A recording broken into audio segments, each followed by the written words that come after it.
We're standing in the magnificent piazza designed by Bernini in the 17th century in front of the Basilica of St. Peter's in the Vatican in Rome. The piazza is filled with chairs and people exiting after Pope Francis gave an audience. And that's exactly the purpose of this piazza, this grand public space designed by Bernini to hold vast numbers of people who would come here to see the Pope.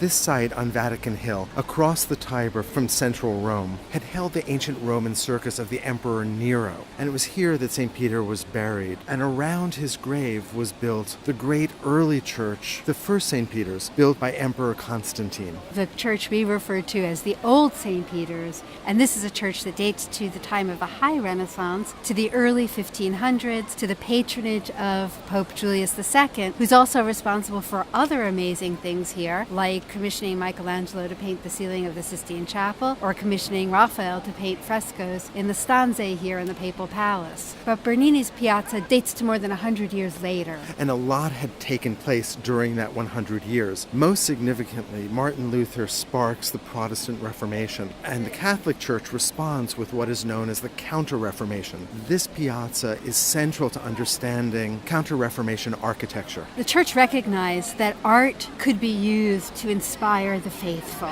And this piazza reaches out to do just that. In fact, those are Bernini's words. He said, "These are the motherly arms of the church, reaching out to embrace the faithful and to reunite heretics with the church." And those heretics that Bernini was referring to are the Protestants, those Christians who broke away from the authority of the Pope in Rome in the 16th century.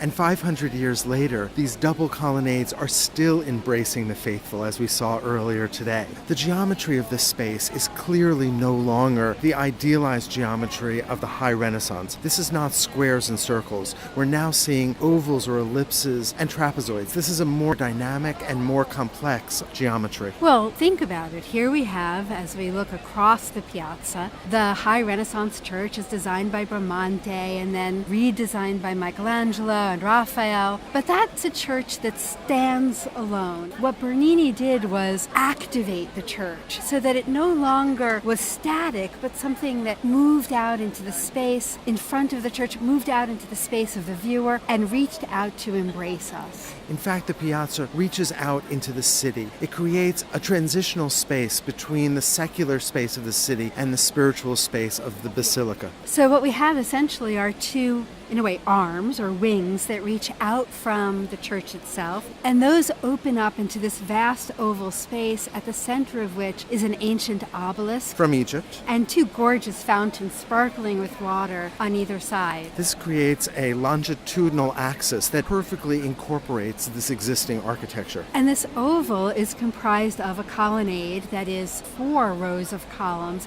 that are massive in scale. These are made of drums of travertine, round drums of stone that are stacked up one atop the other. And they're in the Tuscan order, that is, they're very simple and unfluted. They're not decorated with those vertical lines that we see in the Doric order, for example. And for me, what that does is it keeps the space of the piazza simple and focuses our attention on the facade of the Basilica of St. Peter's. And the whiteness of the travertine of Bernini's columns makes my eyes more sensitive to the multiple colors that we see in Mandorno's facade of the basilica. And if we follow the colonnades around to the very end, we see that they end in very simple temple fronts. They look like ancient Greek temples with columns carrying a frieze and a pediment above that. Very simple to create this vast, welcoming public space. A space that is a perfect synthesis of symbolism and utility.